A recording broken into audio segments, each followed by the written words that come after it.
这个盆里有一个蝴蝶兰，今天就打算把它处理一下。时间过得好快呀，一晃4个多月过去了，盆里其他的植物也都长高了不少。这棵蝴蝶兰早就已经谢了，但那会儿是冬季嘛，不太方便动它。现在虽然还是冬季，已经接近尾巴了，温度上来了，所以可以开始拆盆了。它的老花梗我没有全部剪掉，留了一点，抹了1个催芽剂，就是只在1个休眠芽上抹了催芽剂。可能因为天气冷，这个小芽长得非常的缓慢。这是那颗橙色的，是5个多月前买的，因为是带着花买回来的，所以没有拆盆，只把最外面那个塑料盆去掉了。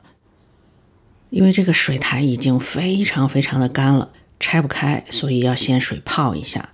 通常干的水苔非常难拆，泡湿以后就好拆许多。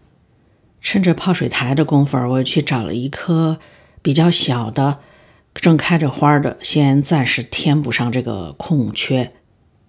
今天时间不多，不做大的改动了，只简单的稍微整理一下这些绿叶子吧，挡一挡就好了，这样看着也行，可以欣赏一阵儿。等有时间的时候，或许会重新整理一下吧。今天晚上的重点是拆盆。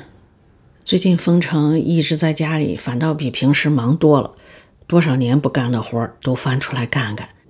好在兰花是慢性子植物，可以慢慢来，试着拆一下。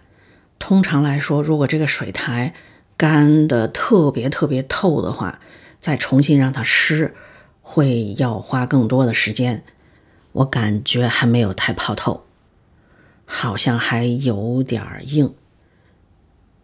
我先拆一拆外围能拆的，不行就等会儿再泡泡。拆水苔挺花功夫的，不过好像有人留言还挺喜欢看的，那我就再放会儿，不过我就快进了。果然是没有泡透，所以又泡了一会儿，然后又开始拆。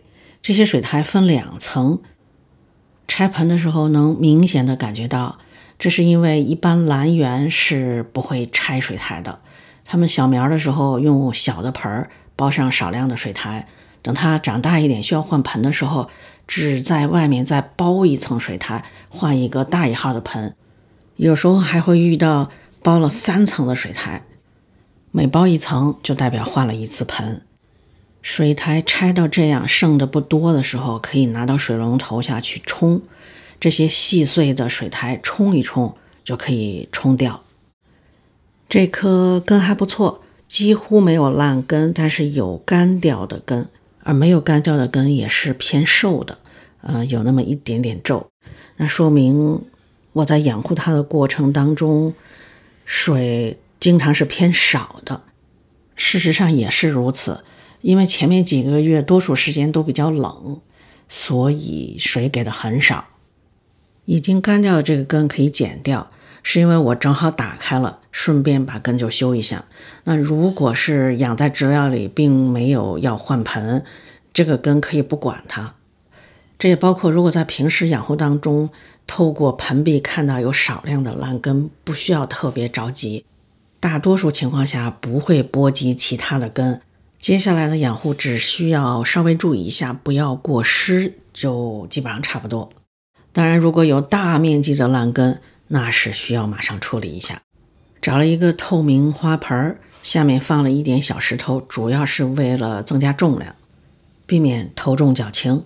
您可以看到我那石头垫的不多，因为这个盆很浅，就是也不说很浅，就是普通的花盆。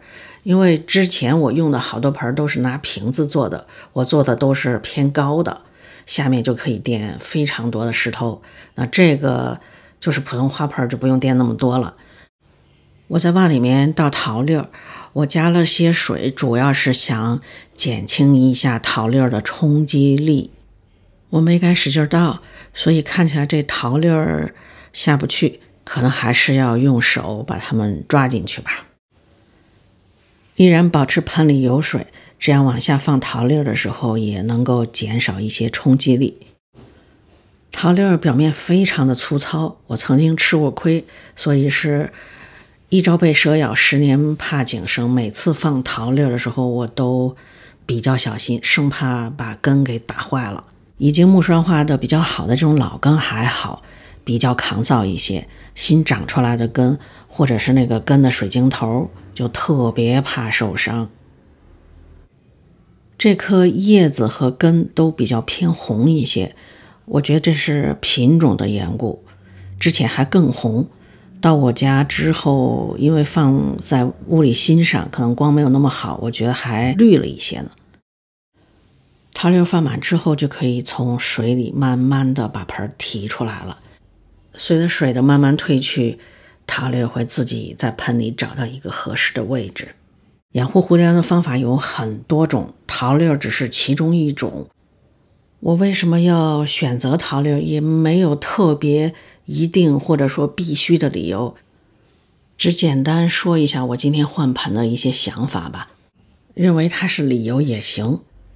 在合适的时间段，我还是希望能够把蝴蝶兰放到户外一段时间。虫会不会不太喜欢桃粒呢？毕竟表面那么粗糙，还是无机物。所以基于我打算放到户外的这个想法，选择了这个盆和桃粒。这个盆透明，只在下面有孔，侧面没有透气孔。所以下面我需要放一个接水的盆。如果养在户外，我打算用这个比较低的水盘，这样如果遇到下雨，不至于整个根部都泡在水里。盆的侧面是没有孔的，这是考虑到户外太干了。如果侧面有孔，水汽可能从侧面就跑掉了，很难上到上面。像目前这种盆的底部有孔，盘里有水，底部的桃粒被泡湿之后，水汽就只能往上走，而不能从旁边就散发掉。不用担心不透气，因为桃粒特点就是非常的透气，颗粒和颗粒之间有非常多的缝隙。此外，选一个正常的矮盆，而不是之前用的那种特别高的自己做的盆，也是考虑到透气性，毕竟矮一些，底部的透气性会更好一些。此外，还同时兼顾到湿度，毕竟如果盆特别高的时候，上部会太干吧，水汽往上走，越走会越少嘛。像这样矮一些，水汽的形成就短一些，那上部更容易得到足够的水汽吧。平时的养护也很简单，就可以这样直接浇水。当然，如果想泡盆也是可以的，而且浇水的时候也不怕浇多，养在户外嘛，这个盘子溢出来也不要紧。如果养在室内，还是要稍微注意一下，不想满地水嘛。所以之前我养在室内一般都会用这么高的外套盆，而如果放在户外，这么高的外套盆就不合适了，主要是下雨天的时候特别不合适，会接这么满一盆水，直接就给泡了。